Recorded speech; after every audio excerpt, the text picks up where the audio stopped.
warahmatullahi wabarakatuh.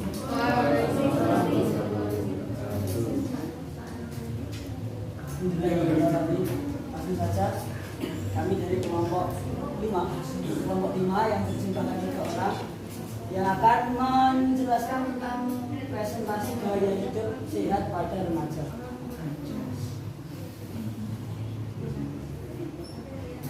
Apa sih gaya hidup saat pada remaja itu? Apa sih gaya hidup sehat pada remaja itu?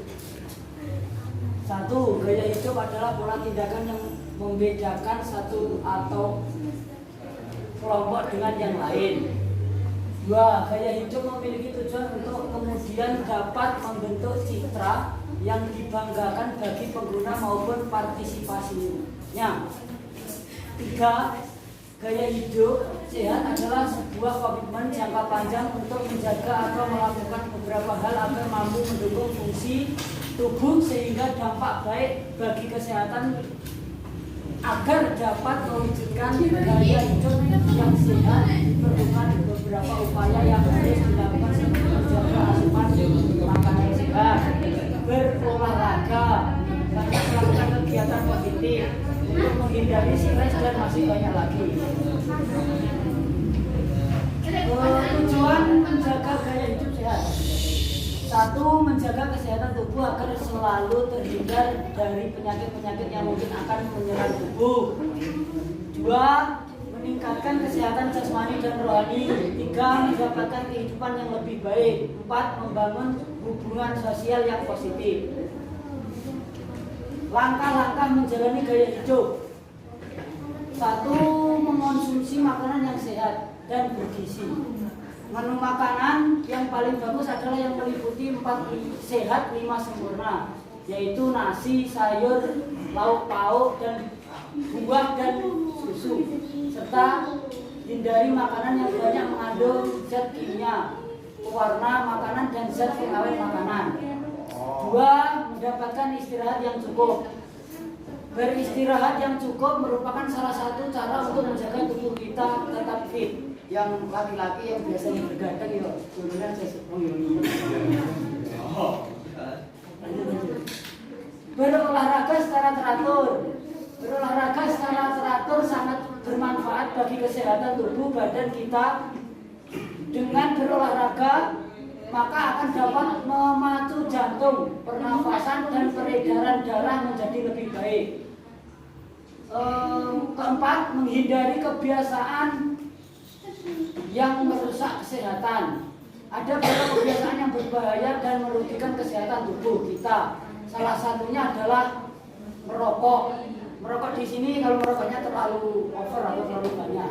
Dan juga meminum minuman alkohol, serta kebiasaan yang berkaitan dengan nafza, narkotika, psikotropika, dan zat adiktif. Yang kelima, meminum air putih yang cukup. Terdapat banyak sekali manfaat minum air putih bagi kesehatan. Kesehatan telah menganjurkan untuk kita mengkonsumsi air putih dalam sehari adalah tidak kurang dari 8 gelas. Menjaga pola hidup tersebut. Menjaga segala aktivitas kehidupan kita adalah melaksanakan kehidupan sehat, baik dari segala pola makan yang baik dan juga pola keseharian kita yang mencerminkan kehidupan sehat, baik itu dalam aktivitas olahraga yang bermanfaat untuk menjaga kesehatan dan juga menghindarkan dari hal-hal yang tidak mendatangkan penyakit dari tubuh kita. Selanjutnya, menjaga diri dengan lingkungan tetap bersih. Menjaga kebersihan termasuk cara hidup sehat. Selain untuk menyamankan dan kesehatan, kebersihan juga dapat menciptakan suasana hati yang baik. Ketika akan memulai beraktivitas, jangan lupa untuk memperhatikan kebersihan tangan dan rajin mencuci tangan. Dampak positif dan negatif gaya hidup sehat. Dampak positif memiliki gaya hidup sehat bagi tubuh adalah: 1. Menghindarkan tubuh dari berbagai penyakit yang mungkin akan menyerang tubuh. 2. melancarkan peredaran darah dan pada tubuh. 3. Tubuh menjadi kokoh dan kuat. 4. Sistem pencernaan menjadi lebih baik. Dampak negatif bagi orang yang tidak menerapkan gaya hidup sehat. 1. Menyebabkan terganggunya kesehatan pada tubuh. 2. Mudah stres dan tidak dapat berkonsentrasi. 3. Tubuh menjadi lemah dan rentan terhadap penyakit. 4. Penurunan fungsi imun. Ya, mungkin sebelum dikesimpulan mungkin ada yang mau bertanya. Kami membuka pertanyaan. Menurut pandangan Anda, itu apakah contoh-contoh yang untuk tujuan menjaga gaya hidup sehat yang poin ketiga mendapatkan kehidupan yang lebih baik, itu menurut Anda pandangannya seperti apa? Contoh-contohnya. Baik, saya akan menjawab pertanyaan dari Mbak Selvi terkait pandangan terkait hubungan kesehatan dengan kehidupan yang lebih baik. Jadi kalau kita sehat, pastinya kita kan bisa berinteraksi dengan baik dengan orang lain. Sebagai contohnya, kalau kita sehat, kita tidak perlu bolak-balik ke rumah sakit. Itu kan termasuk salah satu kehidupan yang lebih baik. Dari apa namanya, kan kalau kita itu apa namanya, kehidupan itu kita menggunakan pola hidup sehat, tetapi lingkungan sekitar kita membuat kita tidak sehat. Contohnya kayak lingkungan kita itu berteman dengan orang-orang yang pecandu alkohol, terus merokok, terus itu kan otomatis kita seakan-akan kalau kita nggak merokok, tapi kita juga terpapar asap rokoknya. Nah, kalau itu dari kembali lagi ke diri orang itu, sebisa mungkin menghindari pergaulan yang seperti itu ya Mbak. Agar untuk dia mendapat kehidupan yang lebih baik itu lagi. Berarti maksudnya kita untuk menyendiri, tidak bergaul dengan orang-orang yang bisa menerapkan kehidupan yang sehat supaya kita bisa terpengaruhi untuk mendapatkan kehidupan yang sehat tersebut. Sebagai kita pasti lebih termotivasi apabila kita mempunyai teman, misalnya teman jogging, seperti itu kan pasti kita membuat kita lebih semangat. Baiklah, terima kasih. Bertanya tentang penghindari makanan yang mengandung banyak zat kimia, pewarna makanan, dan pengawet makanan. Contohnya itu seperti apa? Kita tahu bahwa zat kimia semua dipakai dalam makanan. Contohnya aja Indomie kalian makan tuh harga 3.000 itu full kimia. Dibandingkan mie udon organik harganya 45.000 itu organik loh, tanpa kimia. Kalau nggak pakai zat kimia, berarti berapa kebutuhan pengeluaran dia tiap hari yang dikeluarkan. Contohnya cabai di Pacitan itu dikirim dari luar daerah karena pestisidanya yang sangat banyak untuk cabai itu ya. Nah, contohnya makanan yang kalian makan sehari-hari yang tanpa pengawet makanan zat kimia itu apa? Apakah sudah diterapkan?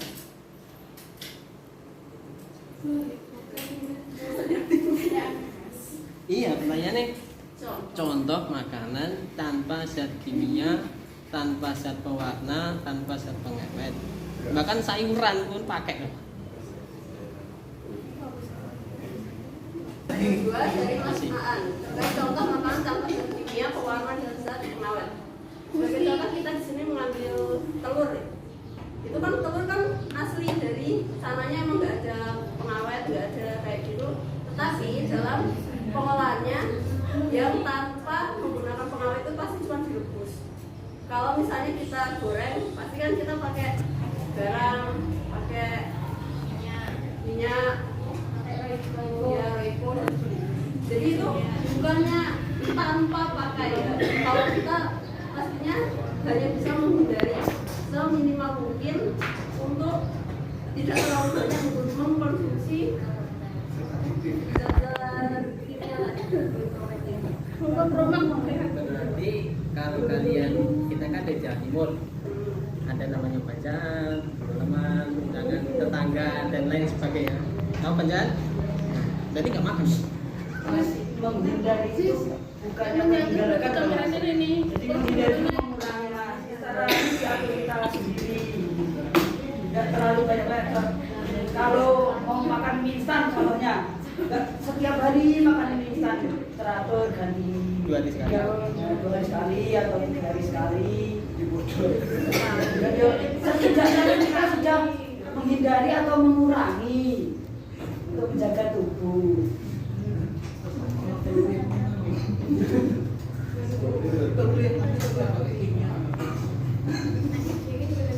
Nah kalau dia nggak pakai kimia kan?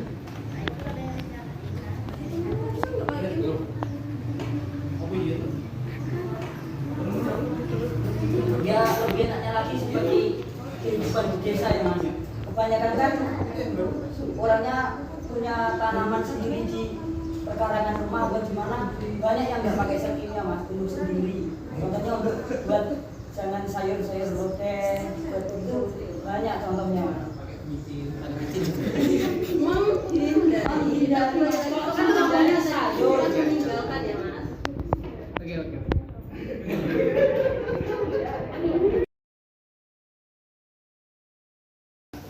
Ini saya akan menanyakan poin 4 dari tujuan menjaga gaya hidup sehat yang di situ dikatakan membangun hubungan sosial yang positif. Nah, dari gaya yang akan saya tanyakan, bagaimana gaya hidup sehat itu membangun hubungan sosial yang positif itu bagaimana?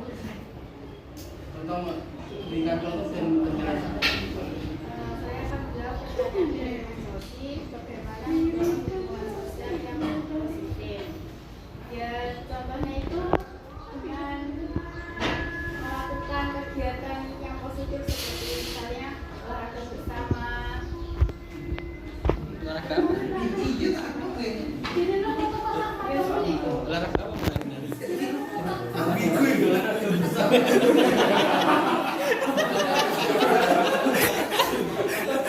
Ya itu selain Push up.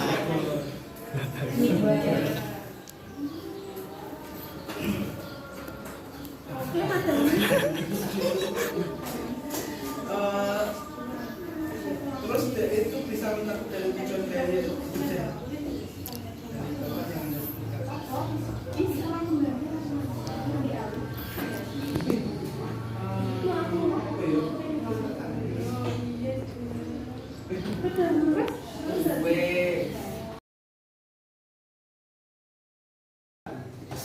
Izin bertanya, bagaimana cara menerapkan pola hidup sehat secara fisik, emosional, dan mental? Rekan tentang bagaimana cara menerapkan gaya hidup secara emosional, fisik dan mental. Secara emosional kita jangan takut untuk meminta bantuan jika membutuhkannya. Jadi kalau emosional itu jangan takut untuk meminta bantuan untuk temannya. Nah, terutama contohnya seperti pendam sendiri. Kalau secara emosional, kalau secara fisik, ya tadi seperti di BPT, tidur yang cukup, olahraga yang cukup. Kalau secara fisik, menjaga makanan yang tadi yang mengurangi bukan menghindari, tapi mengurangi lah. Tidaknya mengurangi. Secara mental, seperti olahraga, diet, dan merawat diri. Merawat diri itu namanya ya bagaimana kita merawat diri kita sendiri. Gimana?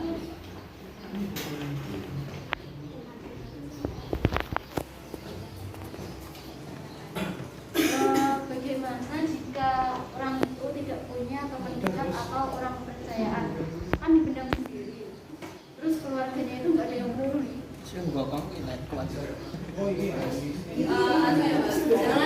Jangan pernah merasa cuma sendiri di dunia ini. Yang paling utama kita punya Allah. Jadi yang apapun itu. Jangan lupa untuk selalu berserah diri kepada Tuhan Yang Maha Esa. Nah, yang teman terdekat kayak gitu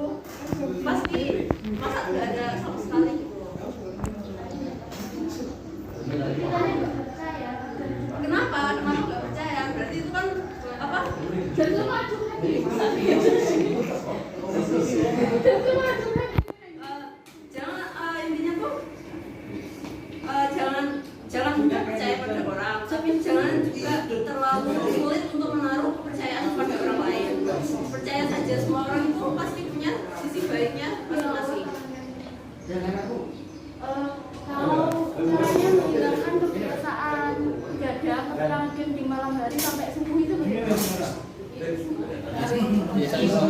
Itu gini ya Mbak, itu kan dari kitanya sendiri. Makanya ya dari emosional tadi kan merawat diri dari kitanya sendiri. Pasti orang tuanya juga sudah memperingatkan, contohnya seperti orang tua, teman dekat, mestinya sudah memperingatkan. Tapi kan dari kitanya sendiri, gimana untuk berubah?